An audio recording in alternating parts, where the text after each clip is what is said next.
What's up, everybody, and welcome to the Box Out Boys podcast. We are the NBA podcast of the people, your home for lukewarm takes and substandard analysis. I'm Titus Two Shots Dominguez, and with me tonight, he was walking around crypto saying Luka fell in their lap, LeBron needed a nap, Austin Reeves, where you at? Wolves in 5. Chris Corbin, where's the stats? Nicely done. Oh, he's muted.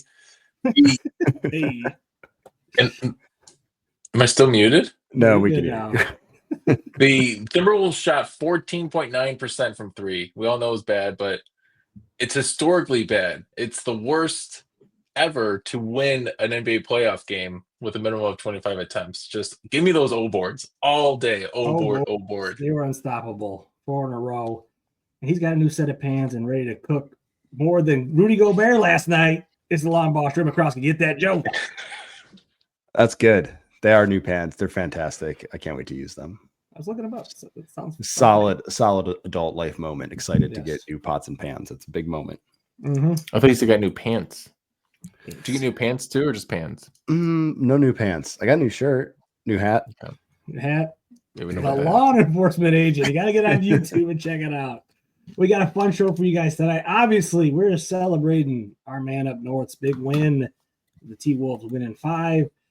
We got some other first-round matchups that have come to an end. Celtics, Cavs, Pacers, Thunder, all moving on. We're going to talk about what's next for the losers.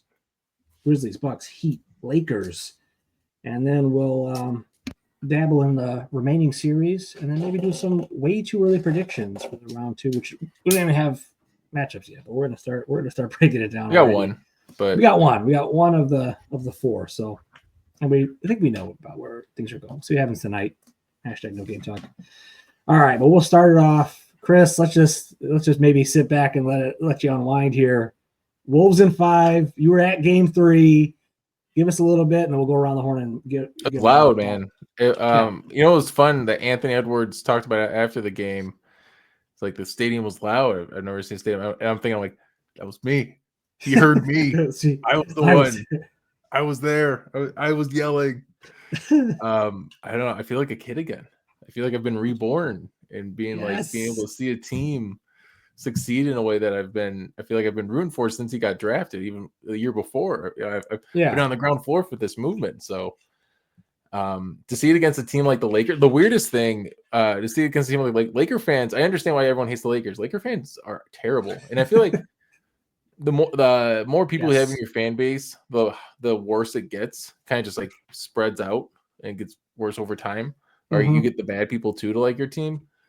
But like there's fans complaining or saying like, hey, you guys got 0 championships. We have 17. It's like 5 of yours happened here, guys. Like, don't you understand? The Minneapolis Lakers 5 of your championships that you say are yours are from Minneapolis. So I don't know, just one of the dumbest fan bases I've ever heard. And also, I felt like I was taking crazy pills this whole series, guys, where I think we were spot on with all this, but like with nobody else had no center and nobody took the Wolves. It made no sense. Like it was I was thinking about this too. Wolves.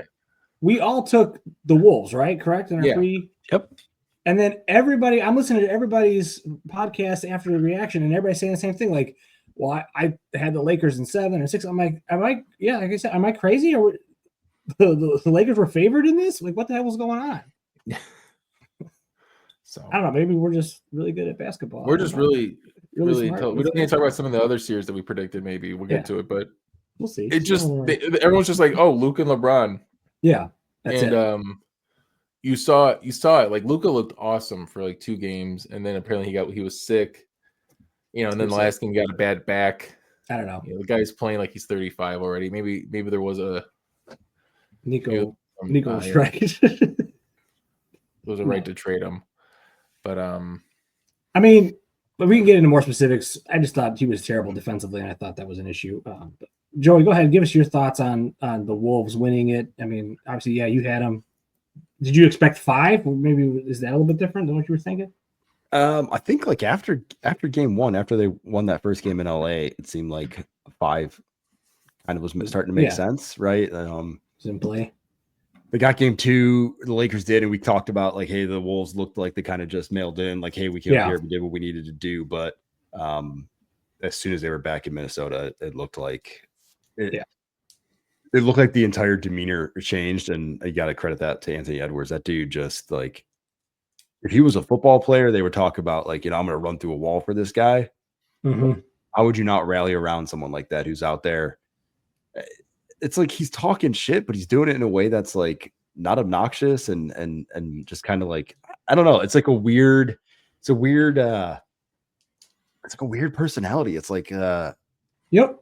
like and he's just like in his own little world, but like he's brought everybody around him and they've all joined into his little his world. And it's like, this is Anthony's world and we're just living in it. And if he delivers for us, that's great. If he has a bad night, we're just going to pick up for him because he's going to do the other things that, we need to do to win. And it's just like, I know we talked at the beginning of the season, like, dude, these vibes are going to be off. We started the season.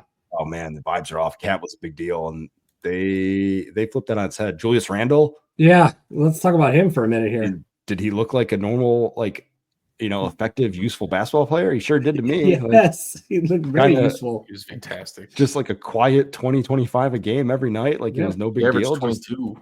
Did his thing. Just cooking LeBron. Well, he was cooking Luka a ton too. It was like every time they would try to hide him over there, it was like, okay, cool. I'll just go right after you. So I don't know. It was fun. I mean, we spent a lot of time this season kind of like, who's the face of the league? Is it Shea? Is it Ant? Like, playoff Ant is a real thing, and that dude makes you want to watch basketball if you don't already. Yeah, I mean, I definitely think we can get into, as the season winds down, start talking about the changing of the guard. I feel like that's for sure happening, and it's like Tatum, Ant, Shea, those are now your big guys. Maybe with Donovan Mitchell too in Cleveland. But I think to your point, Joey, I do find Ant annoying at times, but I think what makes it like endearing is how much he backs it up. And I don't mind if you're going to talk shit, if you can back it up. And then when you kind of have something go against you or go wrong, he doesn't shy away from that either. He says the right things after every game, every press conference I saw. I was like, dude, this guy's just saying everything that you're supposed to say. Like that I would want somebody, my superstar, to say. Even when they asked him, like, going into game 5, how do you think it's going to be? He said it's going to be the toughest game of the year, of the season, of the series. And then the way he was like, and if you're ready for this type of basketball, you're excited about this. You're not scared about it. You're not like that kind of mentality of like, yeah, that's what we want. That's what we're here to do. And then to go out, back it up, even though he didn't have the best game in game 5, but he still, was getting the ball to people because they were doubling him. He was effective. It was great. It was effective. He's still effective. Still getting the job done. Yeah. 11 boards, 2 O boards. My favorite thing with Ant is, I think it was after game 3 or 4, he was with Dante in the press conference and he was saying how like he couldn't totally read the defense, and Dante was able to read that for him, kind of understand, like, because he admitted he was a little slow on what they were kind of presenting there, and it's just like, it's awesome. Like, it's the perfect kind of leadership, especially from a young star where you're not as experienced as most of the other guys on the team. So for him to be like that was just like, this is the perfect person. Like, yeah, he talks a lot, but he also does it the smart. He also goes about the game the smartest way. He doesn't try to take over like a Carmelo Anthony or something to do hero ball. Like, he really brings the teammates along with him. It's just the best. Yeah. My favorite meme or thing going around now is a lot of people have clipped the introduction of Anthony Edwards from starting 5, where LeBron is like, I'm not hanging him up until someone is in better shape or better condition than I am, and I haven't found that person. And then it just, cuts to a Lamborghini. And then Ant's like, man, I don't fear anybody. I'm not. Like, I love it. But that's the attitude that I love. Yeah, you want LeBron dapped him up after the game. Yeah, and so like go finish it. Or like it was kind of like it gave him an extra look. It was kind of weird, but also like, all right, maybe it's like a Tim Duncan LeBron moment. What Duncan said, like, thanks for letting us have this one. Your time's coming. So, did you like too? What was it, game 3 or game 4, where he was pushing and shoving with LeBron? Yeah. Stuff like that, where he wasn't backing down. He had that moment with him, that moment with Katie last year. He wasn't doing it like how Dylan Brooks or Dre does it. Yes, right. It wasn't annoying. It was like competitive. Yeah. maybe it's because he's as good as LeBron, or in that tier. He's in that level, yeah. And he's not compensating for his lack of skills. It's actually Stevenson knows what he's blowing doing. in his ear. Yeah, right. It's not one of that stupid shit. LeBron's dealt with a lot of dumb players. Now he's dealing knuckleheads. Knuckleheads. Now he's dealing with Ant. Career. Yeah, man, that was fun. Maybe not to jump too far ahead, but while we're talking about the Wolves, if Golden State is to finish this thing in Game 6, and they get them, and let's say they win that series, I think there's been something going around. I've been hearing people say, but we do got to start talking about Ant's playoff resume with the people he's beaten. So he's got KD, he's a game killer, and Luka and LeBron. LeBron, yeah. I mean, holy crap, man! It's like what Dirk did in the 2011 finals, but Dirk did it in one season. Ant's doing over 2 seasons. But still, it's starting. I mean, he's still young. He's 23, so he's still maybe a year or two away from really being like a title guy. We'll see what happens this year, but hey, who knows, man? They are the top 5 net rating, so they could. They got the net rating requirement, right? Yep, they they're have top 10 in both offense and defense. Yep. They're there, so they match up really well with. We'll get. I don't even want to go ahead with the Thunder, but like, Well, the Thunder is going to be an interesting one. We'll see what happens. I have some thoughts too for their playoff rounds and everything like that. But all right, congratulations to the Wolves. They're moving on. Mm-hmm. The other teams that have moved on: Celtics, Cavs, Pacers, and Thunder. Like we said, Cavs and Thunder, really not much there.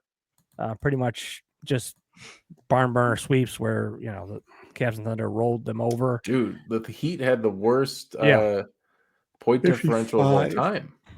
126 they lost by in those 4 combined or something. Would you rather be the Heat or the Bulls? In that sense. Well, you guys lost to never have loved it all.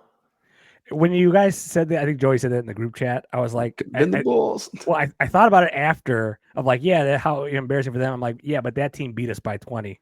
The team that's getting beat by. Good point. They're like, so how far away are we if we couldn't even beat this team? It's like, all right, we lost, but you can't say anything. It's like, you know what? I'm not gonna say I'd rather be the Bulls. And I'm like, nope. Okay. I'd rather be in there getting my ass handed to me, but that's fine. Yeah, no. Cavs and Thunder. Anything on the Cavs and Thunder, Joey? And then we can maybe talk about Celtics and Pacers. A little bit more interesting. Nah, I mean, Thunder had a few close calls. I thought they were going to give in. Was that Game 3? Yeah, they were down huge. 23. I thought it was like, all right, this is just a break game for them. The fact they came back. Yes, Ja went down right before halftime, but still they were down 29. I think at one point in that game. Yeah, a little bit into the third quarter. 20. It was somewhere in there, 23 to 29, somewhere in that range. But it was big. I thought for sure, I was like, this is just the one game they're going to lose here. And they're going to be fine. But you just imagine being the Grizzlies in that scenario. Like you go into halftime up 20, your number one player goes down with an injury, and you're thinking, all right, we're up 20. Scottie Pippen Jr. is having the game of his life. Dude's about to drop like 35 on him. We're going to be all right here. We're going to get one at least. And then just have that completely all fall down. Then you have to go play one more game when like you're that ship is like the wind is gone out of your sails. You're just toast. Like that's gonna be the most demoralizing feeling. I think they still played them pretty tight too. In that they were competitive in that Game 4. Before, I think they were still playing. Grizzlies were at least a little respectable. The Heat just decided.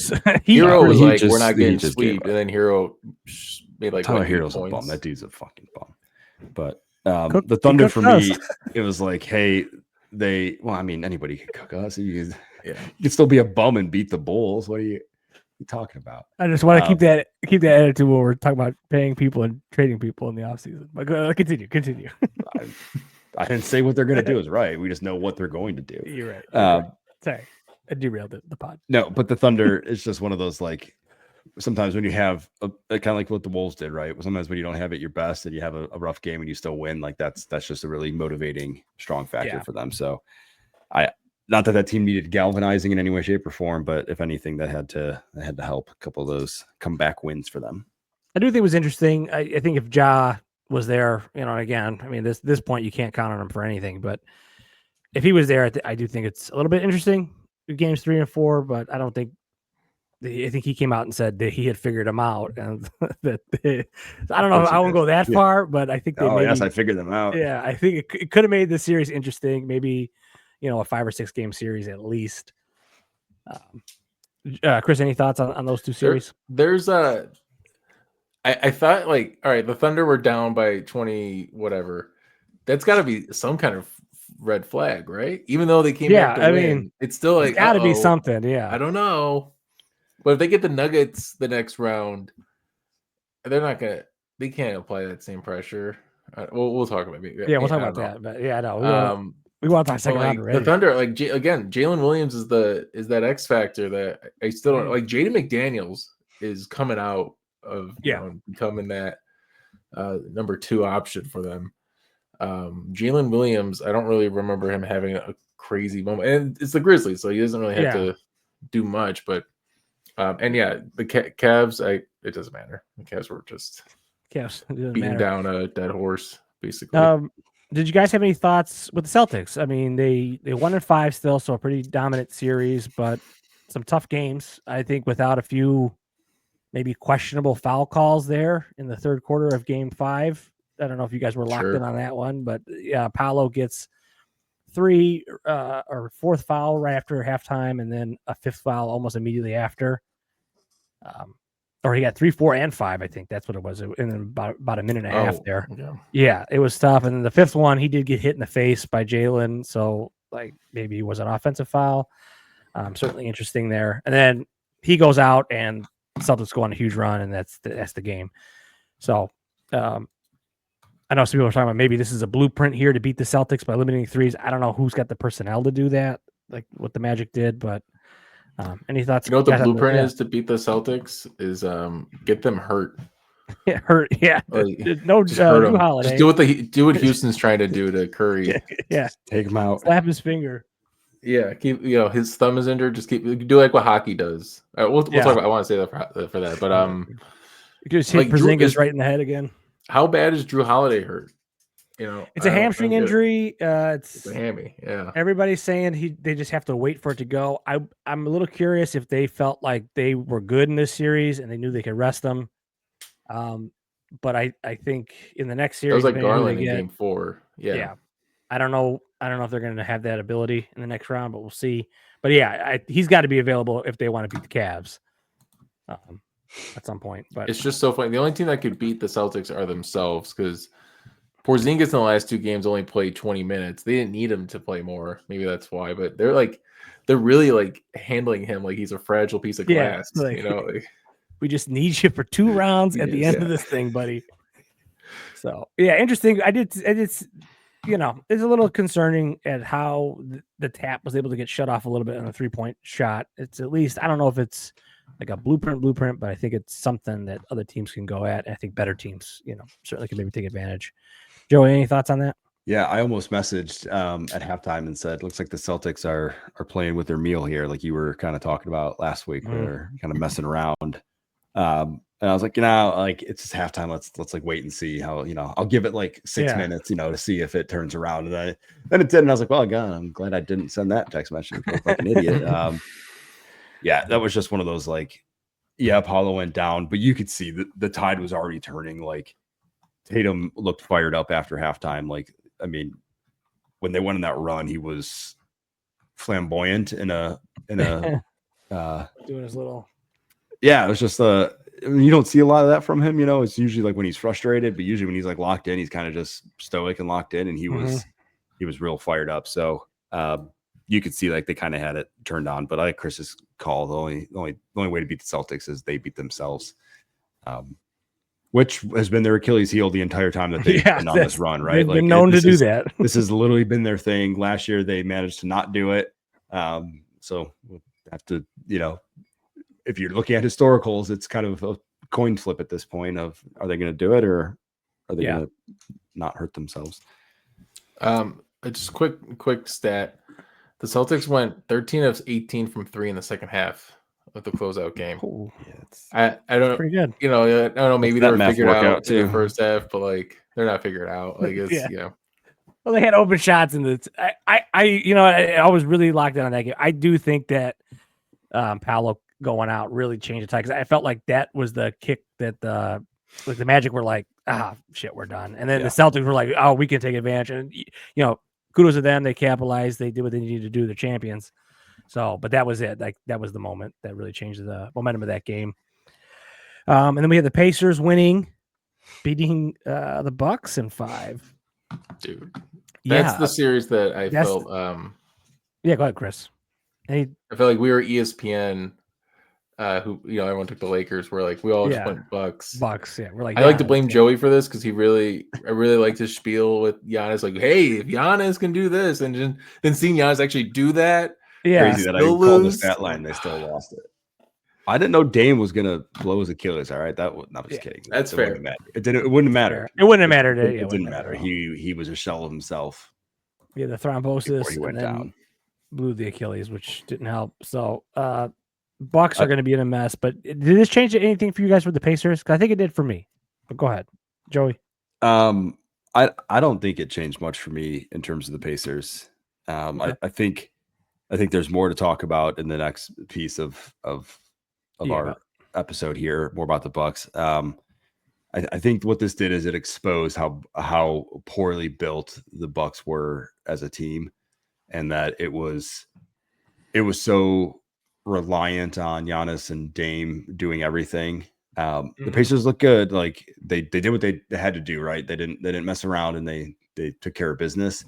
But I still am stuck in that feeling that I talked about last week of like, I can't wrap my head around believing in like mix and matching the players on the Pacers to make a group, especially against the Cavs. Like, I just like think about the length that the Cavs are going to throw at them. And like, if there's a team that's gonna be able to run a little bit, like the Cavs don't play slow. Like they're not going to get outworked like that. Like the Bucks looked old. The Bucks looked like very one-dimensional. The Cavs are anything but that, right? They're young and very multifunctional. A lot of options. So it made me feel better about the Pacers, I guess, but like it didn't sell me completely that they're somehow going to find a way to shock the Cavs.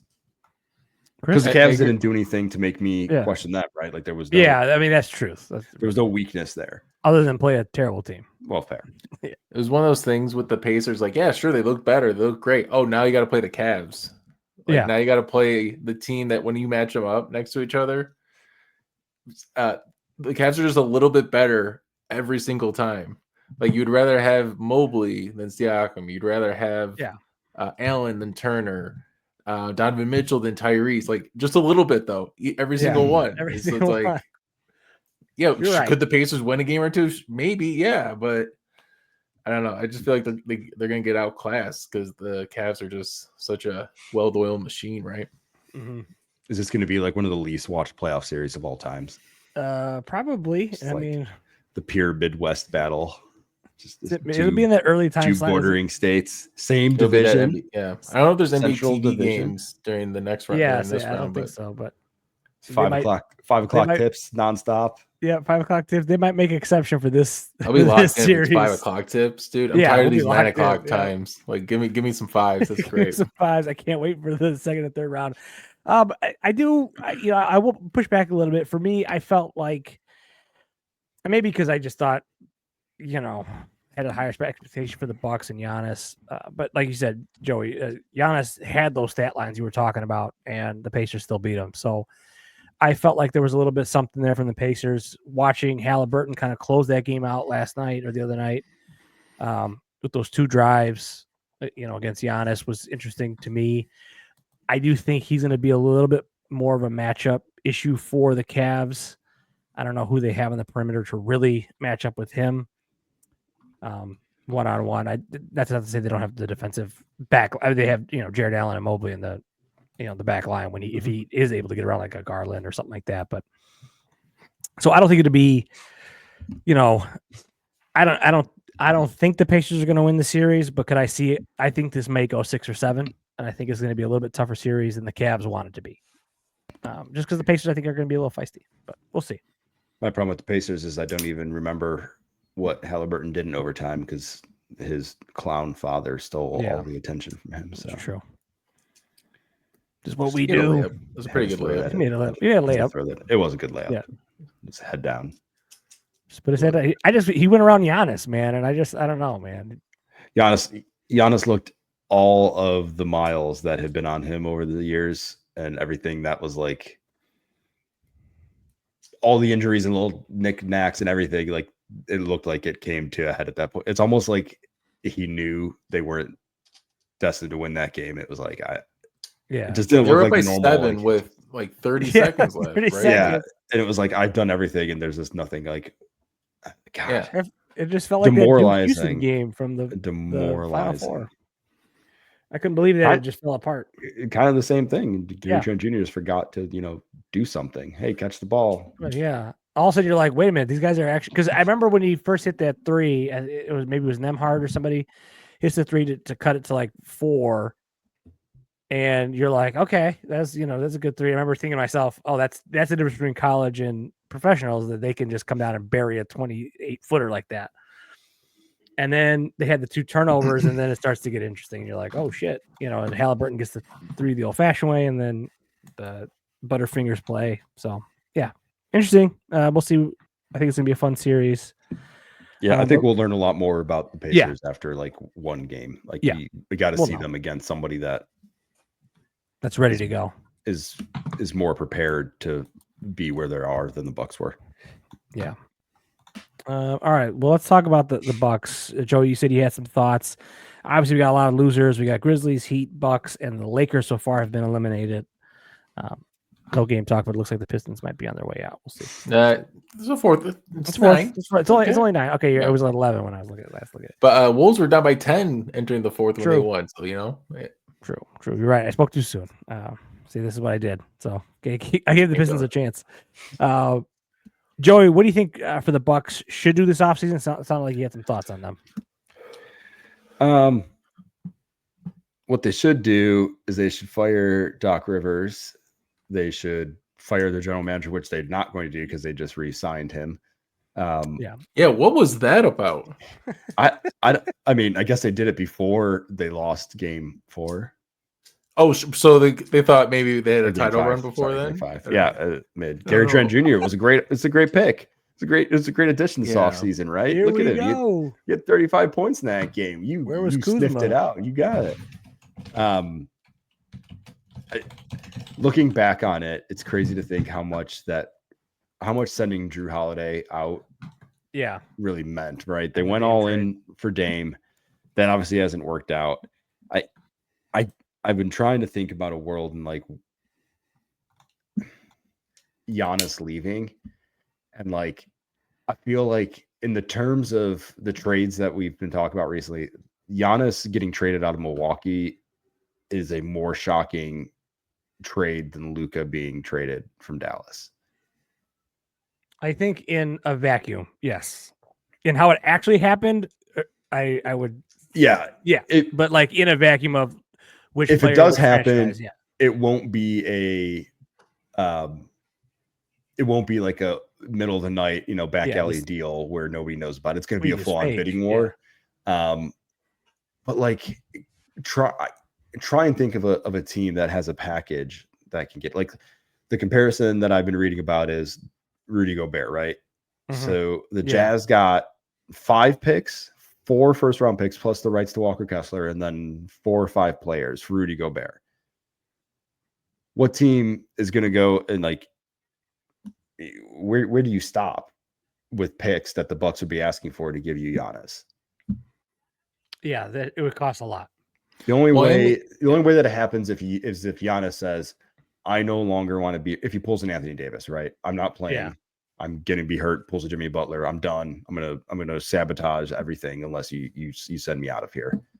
But like, I think that team almost moved out of Milwaukee.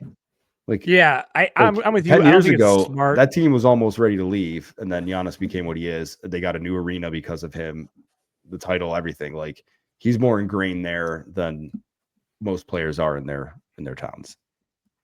They're going to want everything for him. The other part about this is the Bucks don't have their own pick. Yeah, like for 6 3 more years. Yeah. So it's like if they trade Giannis, they can't just bottom out. They have to be competitive. Yeah. Right. So maybe that's part of it though. Maybe they're going to try and get some of those picks back.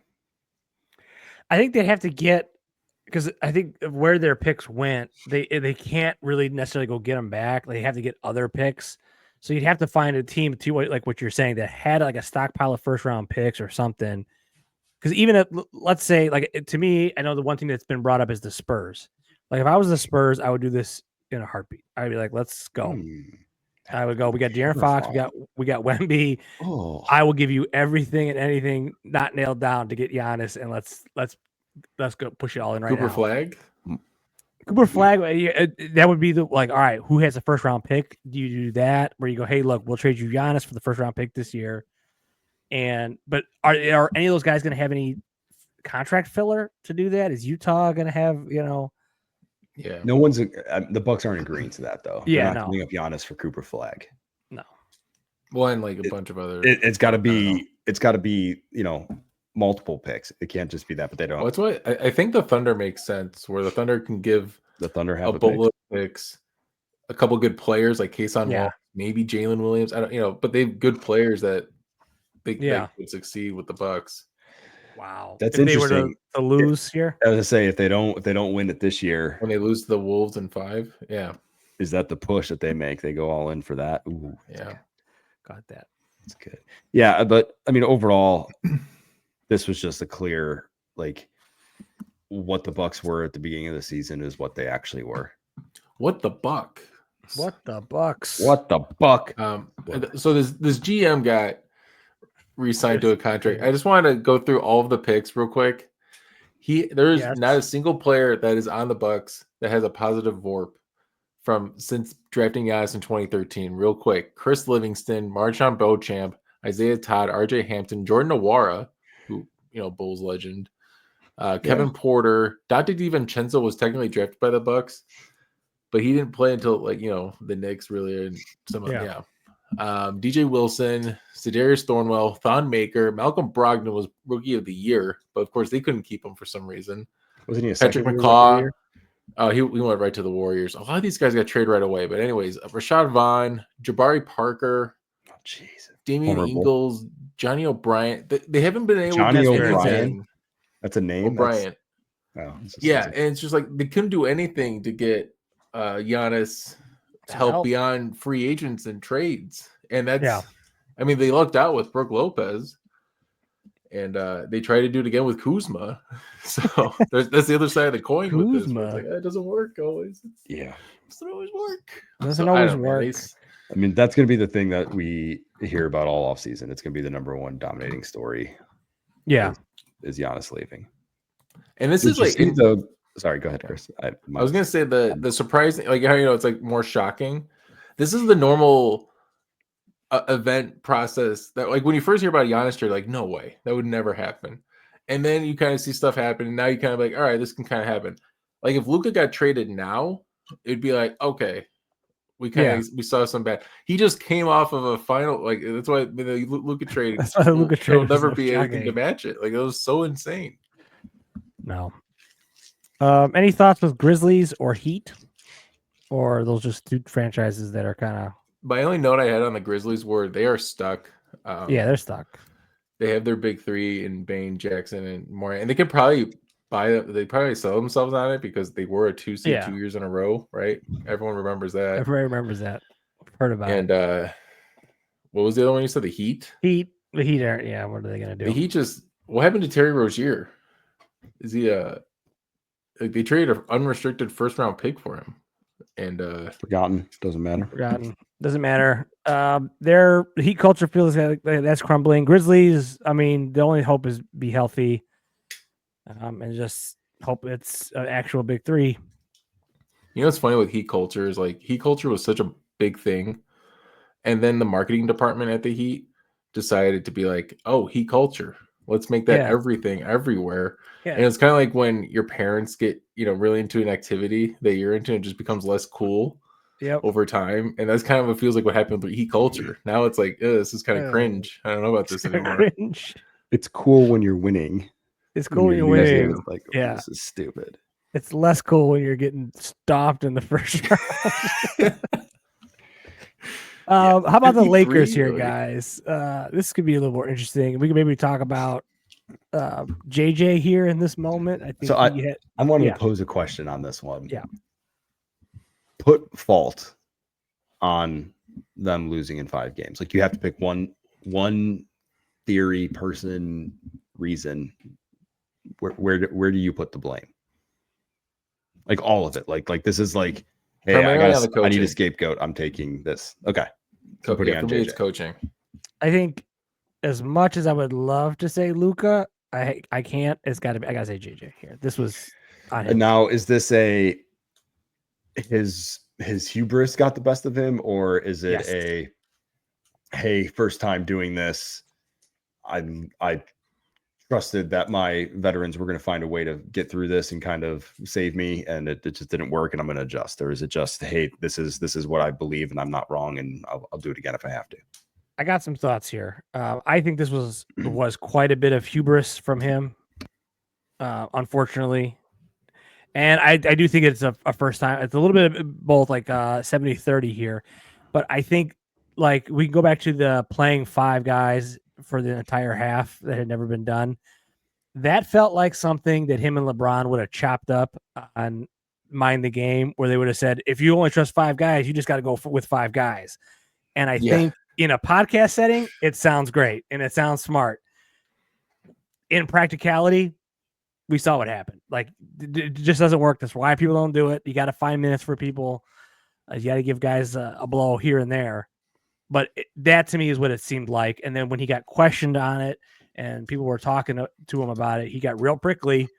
And I think it's because it's a lot easier to take criticism, when it's a little more theoretical than when you kind of think you're going to big brain everybody in the league, and then it doesn't go your way. You got to learn how to swallow that, take that L. He has not yet. So I feel like JJ this year was like, 1 year, it was like kind of like how Nico, the GM, was over however many years he's been with the Mavericks, where Nico made a lot of great trades, made a lot of smart moves, and then all of a sudden, traded Luka, which who knows, maybe it was good. But anyways, he had a great regular season. He got him up to a 3 seed, and I think there's maybe a little bit of like, hey, this is the same roster they had last year. I mean, I'm obviously addition of Luka, and I think maybe he was feeling himself a little bit and kind of did some stuff that didn't work. I think they were even talking about in sort of the way they were doubling in Game 5, where it was like, clearly it's not working, man. You got to do something else, and he refused to change. So, go ahead, Chris. I feel like even if it did work, oh, sorry, you go. No, go ahead, Chris. I was gonna say, even if the 5-man lineup for the second half did work, doesn't that, you get the win? But sure, only 5-year guys. Yeah, like I guess the other guys suck it up, but like, I don't know, man. I don't think there's more things that can go wrong with that than it's such a risky move. I don't know. Just go ahead, really Joey. dumb. Like, does a little bit need to go back onto management here? Because like they're getting a ton of credit for getting Luka, but from everything that we've learned so far, they didn't get Luka. Luka was given to them, right? Yeah. Luka was being sold. He wasn't basically bought. Yeah. He was being sold, and they were the buyer, right? That because the only buyer. But like, do they need to take some criticism here for not building around that more, not being more aggressive and saying, hey, we got Luka, we know his weaknesses, we know we don't have a center, right? I mean, they're the ones who balked at the Mark Williams thing. Yeah, probably would have been pretty damn helpful for them in this series, right? Would have been a useful presence, especially last night. Some lobs. And then like looking down the roster of saying, yes, he played 5 players that game, which again, yes, it doesn't make a lot of sense, but like they were maybe he also only trusted 5 players. They were maybe getting 2 or 3 minutes of rest if they did go to the bench total. Yeah. Right. They weren't getting an extended normal kind of thing. So like, yeah, JJ probably could have schemed better based on everything that was sold to us about him.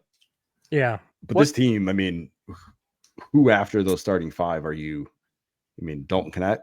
I was gonna say Dalton Connect. I saw him stand up on the bench in the middle of the game yesterday. I was like, oh shit, Dalton connects on this Forgot team. about him. And I was that's what it hit me. I was like, how is that guy not getting some burn? I mean, come on, man. Give him 2 minutes. Just hey, can you hit some shots? That dude fell off the face of that franchise after he basically was traded for 12 hours. Yeah, they're like, okay, we don't need you anymore. You don't imagine want me? being a rookie, and then it's like, Uh-huh. hey, we don't want you, and then oh, never mind, we actually do want you because we panic. We're panicking. I think to your point, though, Joey, if this continues into next season and we go to the next playoffs and no other moves were made to fill up around Luka and LeBron, then I agree with you, and especially the offseason. I think considering when the trade happened, obviously there wasn't a ton of time to kind of make some more moves around him. And I think then it falls a little bit more to me on JJ kind of having to figure it out. And hey, look, as a manager myself, I've had to work with teammates or team members that I don't trust. And I've had to learn the hard way that there's times where you got to go, even though I don't trust this guy, Gotta figure it out. I got to figure it out, and I got to get the most out of him I can. And I think that's maybe where JJ isn't quite adapted to yet. Chris? I think the Lakers weren't expected to do anything when the Luka trade first happened. Yeah. Right? It was supposed to be a gap year. Yeah. And then they started winning, and their defense was like top 5 for like 7 games or something. And they're like, oh, hey, maybe this team's actually pretty good. So I think it was just false expectations, false raised expectations.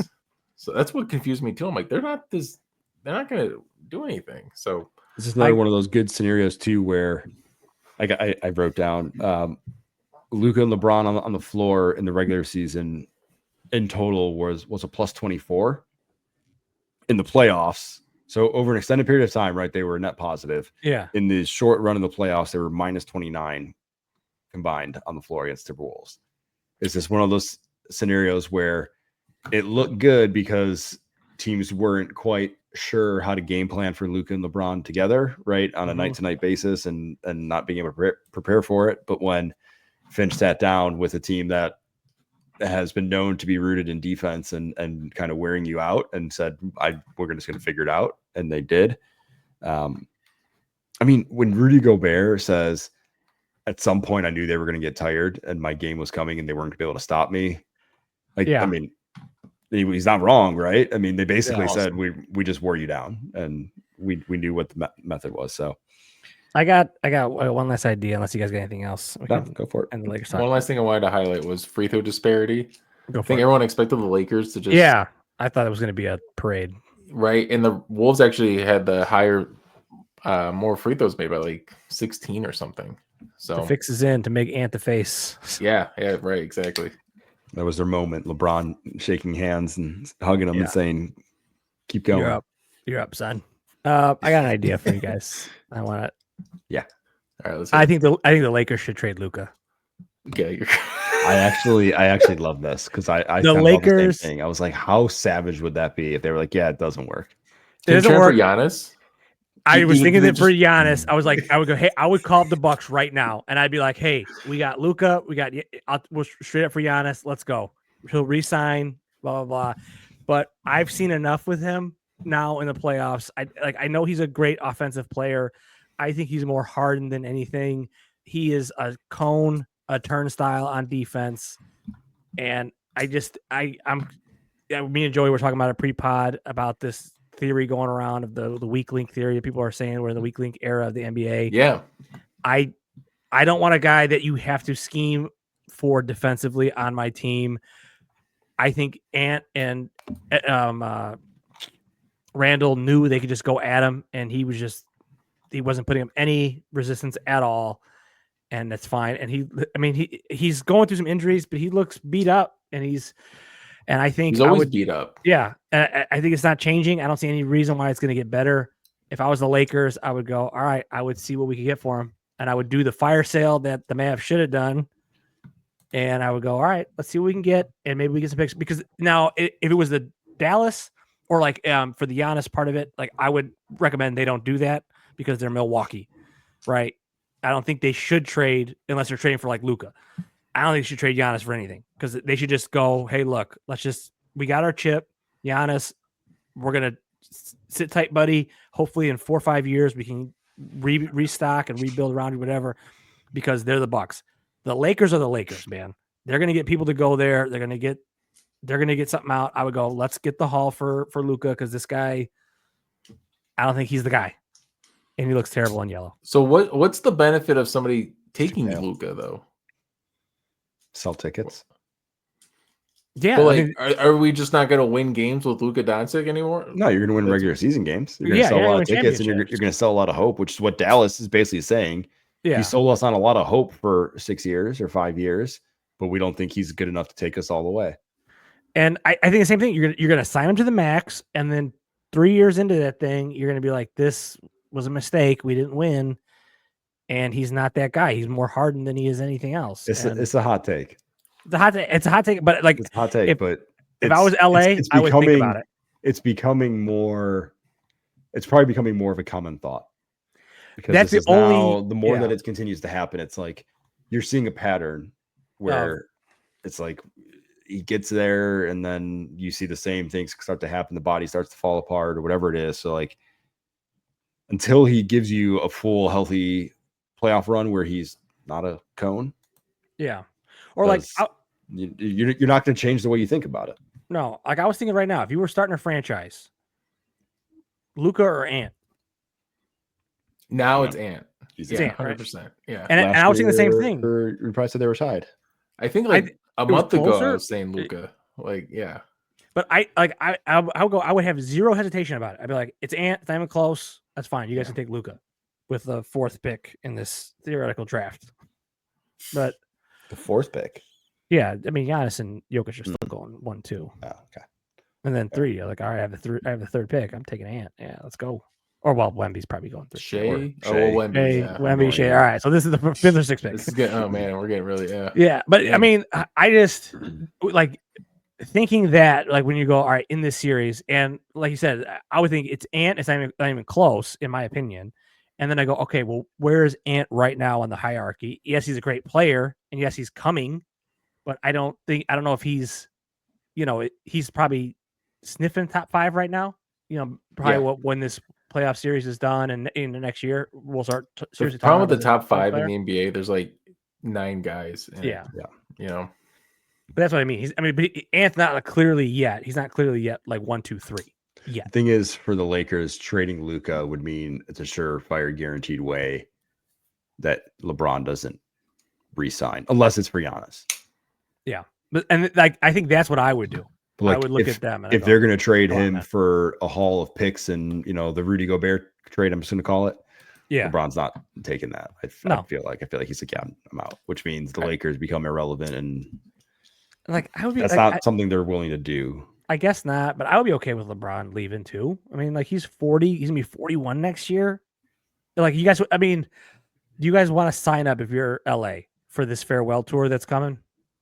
For LeBron? For LeBron. I think so. Yeah.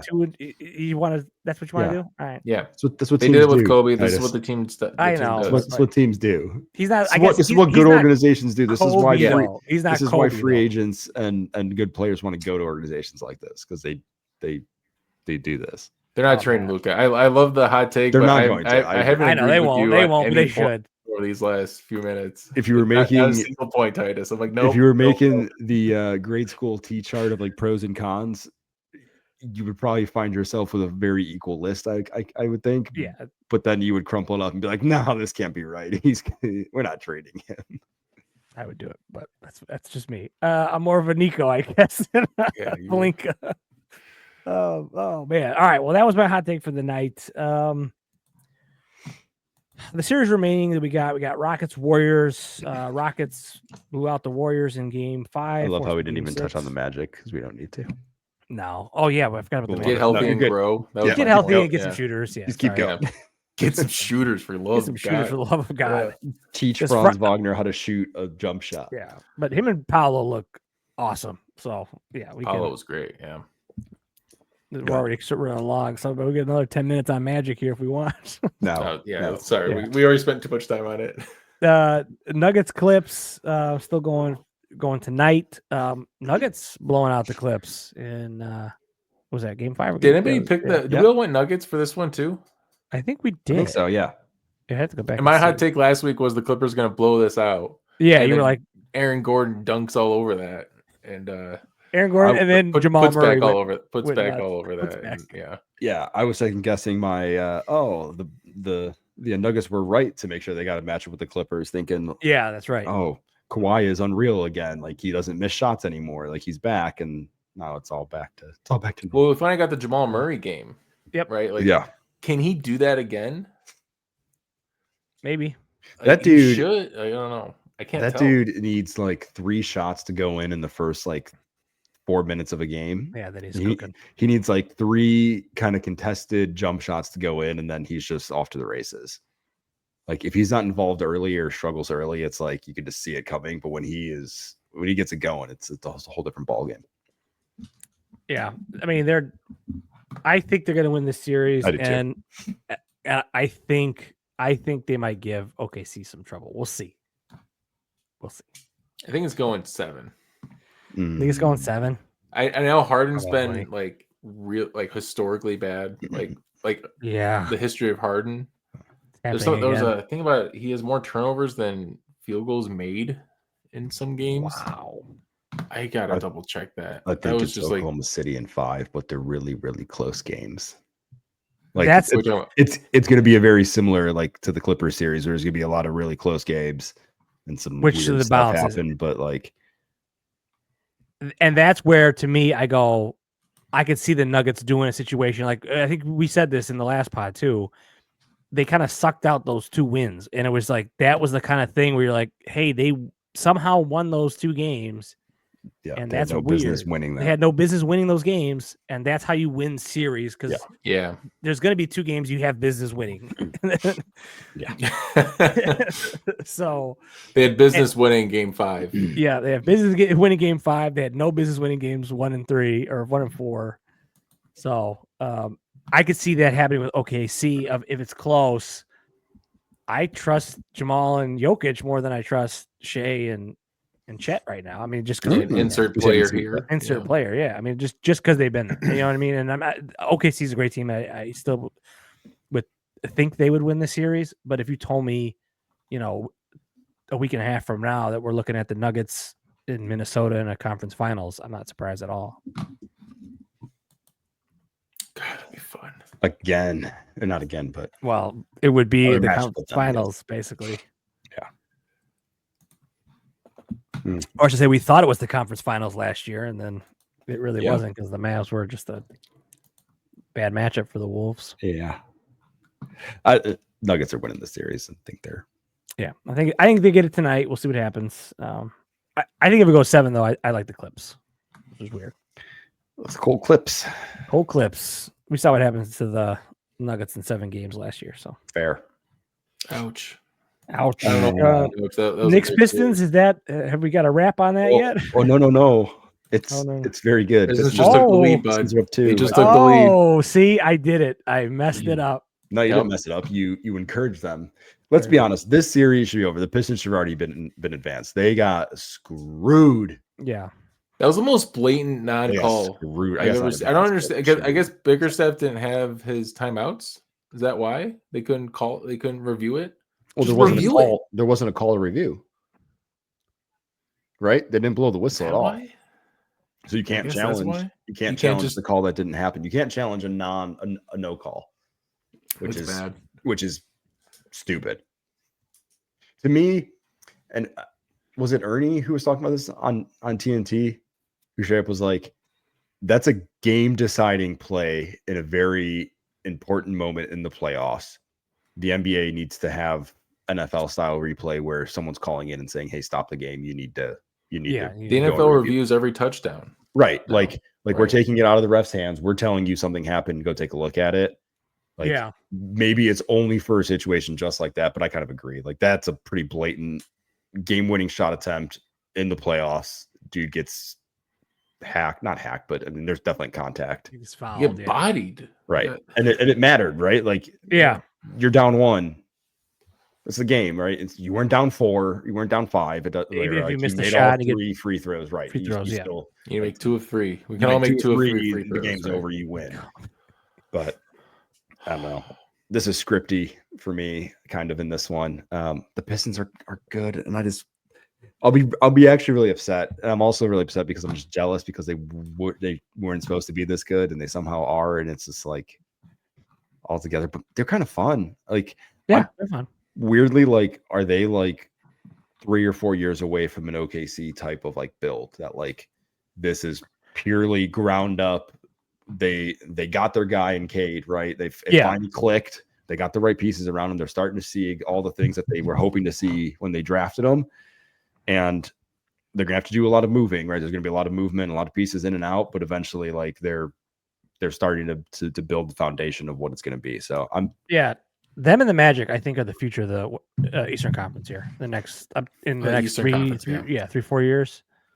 I mean, they don't have Big Stu or Jaden Ivey in the series. The Pistons, true. it's nuts, right? Like, and they're still laying it on the Knicks, dude. Like they should have won game. Like we said, they should have won that game. They're winning right now. I don't know if we'll still be potting by the time it's over, but if they win this game, and they have to go and they win in 7 in the Garden. Oh yeah, that'd be so good. That game, if it game 7 in the Garden, either way, it's going to be satisfying. awesome. As long as it's a good game. So, should we go? Go? Just fly to New York. Those tickets will be affordable, I'm sure. Yeah, courtside or something. Probably. Round 1. It can't be that bad. Can't be that bad. Next is Spike Lee. Spud Lee. Spud Lee. Spud Lee. Spud Webb, maybe. But yes, there you go. Spud Webb Lee. Spud Webb Lee. That's right. I was thinking of like a potato version of Spike Lee. Well, he's kind of short, potato right? Are either of those teams going to give the Celtics trouble in the next round? The Knicks, no. Knicks are going to get blown out. Pistons might give trouble, but I could see them getting swept too. Like they might just kind of keep games close. Like kind of just. Are the Pistons just like a slightly friskier version of the Magic? You know, right, for the Celtics. Yeah. They're kind of like the Celtics kind of contain this like wild rabid dog. Yeah, a little bit better than the Knicks have been able to. I feel like the Knicks would provide a better matchup for the Celtics just because of matchup wise, and like they're both kind of older teams, so you're kind of like more going off of skill. I think that would be a more interesting matchup, but I hope it's the Pistons, to be honest. I'd rather just see the Pistons. I think Cat would be huge in that series if it was to be the Knicks. But I think Brunson would be managed a little bit. It's just to me, but when push comes to shove, it's Brunson or nobody for the Knicks. And if there's a team that you would trust to lock down one guy, like you would be like, the Celtics will figure out how to just stop Brunson from scoring. Because he doesn't pass. Like, Michael Bridges, we saw Michael Bridges be able to handle the ball and make shots when Jalen Brunson was hurt. Yeah. But he came back, and now they're still not. It's just Joe.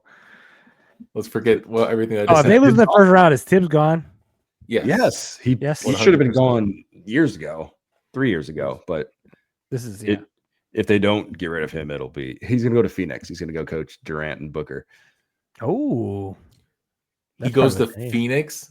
Booker doesn't want to run. What do you mean? Run him into the ground. Maybe that's what they need. HBO will be like, hey, you're soft. You need to be running to the ground. Your knees are too healthy. Your knees are too healthy. Your knees and ankles are too healthy. Not working. Throw those out. Any other early thoughts here? We got Wolves versus. Who would you rather the Wolves play? Warriors or Rockets? Man, I don't know. I'd say the Warriors because I think you could see maybe a slightly similar outcome to the Lakers, where the Warriors are exerting a lot of effort in this series against the Rockets. That's a good point. And age and experience against youth and enthusiasm, as we saw in round 1. I think they win either series, but the Rockets, I think, are gonna the Rockets and them are kind of playing similar style, and you could see some coin flip games in there. You could see some coin flip games either way too, but I'd rather them play the Warriors. Plus, I don't know. I just want Ant to have to. I want him to play Steph. That's what I want. I mean, I want that for the theater, but I also Steph, Jimmy, and Draymond aren't LeBron, Luka, and Ant, or I should say 40-year-old LeBron, Luka, and Ant. That's a different animal. Yeah. For sure. But I'm with Joey. I think they win either series, but I could see both opponents being tough. Chris, is there a person you want to see? Our team? I want the Warriors just for the theater of it. Yeah. Okay. Who's the center? Quentin Post. Quentin Post. Yeah. The team's Draymond. smaller than the good luck with that, Lakers. man. But Draymond's good against post up guys. Draymond hates Rudy too, doesn't he? Yeah, I mean hates, dude. there's going to be a groin kick in there for sure.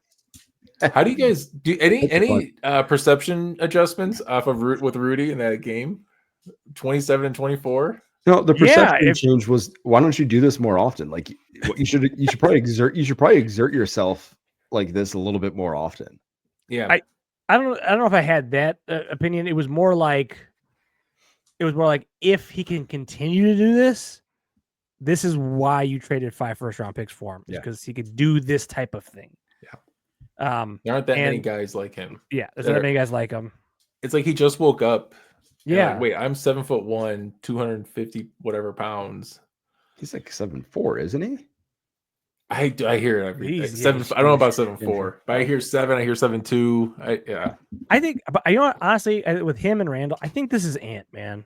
I think Ant sets the tone for that team in a way that those guys hold themselves to a higher standard. I think Ant's the biggest reason why Jaden McDaniels has developed the way he has. Like Jaden wouldn't be this good.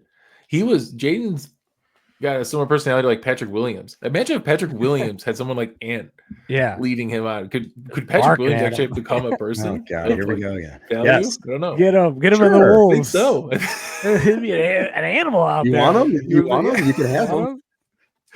Maybe in like 3 years when the contract's gone, you just sign him for like a minimum or something. For Terrence Shannon Jr. We'll trade him. Terrence Shannon Jr. Might do that. TJ? No, I think that's. No, he's awesome. I think it's Ant's influence, man, and you'd love to see it. Because I think you're right. Perception change. I mean, this was one of those ones where the Lakers kind of dared Rudy to beat him. Like, all right, if Rudy beats us, fine. And Rudy's like, gotcha. Okay. Here's 27. Yes, we. I love when Luka did like that step back. You know when he did the step back on Rudy and won the game, whatever. But then he did the step back again. Then Rudy knocked it out with a steal. And then Jaden got that was a great moment for Rudy. Too. That was poetic. That was just like got him. This back. is literally like the storytellers. Like right. As I was stealing the ball, I would have said, "How's your back?" And then taking it down. How's your back, bitch? How's your back, Luka? All right. Well, this is up 5 with 3 minutes left. I know. All right. We're seeing Game 7, boys. We should go watch it. We're gonna say we should go so we can watch the final 3 minutes, and then we could talk about a miraculous comeback from the Knicks. I saw Tony I saw Tony Brothers ref in the game, and I was like, that's the guy that was in there calling all the fouls on. Why do you always like teams that you're supposed to hate? What is it about you with like New England teams? Like you were a Patriots fan. Like the Knicks. You like the Celtics. Now you're rooting for the Knicks. I don't care for the Pistons. This is I just don't as an organization. I don't like. Do you have an opinion about Bill Belichick's new girlfriend? Do we want to talk about that too? Is that like bro? That is she okay? She's an escort, right? He needs to break up with that. I mean, all right, we're done. Conversation over. We'll get that off pod, but that's we can't afford that. I'm just, that I don't know, man. Like, there's some things. Somebody needs to get involved. A family member, a son, somebody. She's accrued $8 million in wealth somehow. Go, Dad. Hey, I get it. It's fun. We need to stop. The show's over. All right. Oh, good, great, gosh. Well, that is it for us tonight. Follow us on social media at the Box Out Boys. Slide those DMs. Let us know if the Pistons finished it off. Be sure to subscribe, rate, and review on YouTube. We very much and Spotify. We very much appreciate that. So until next time, guys. Just missed another 3. Box out.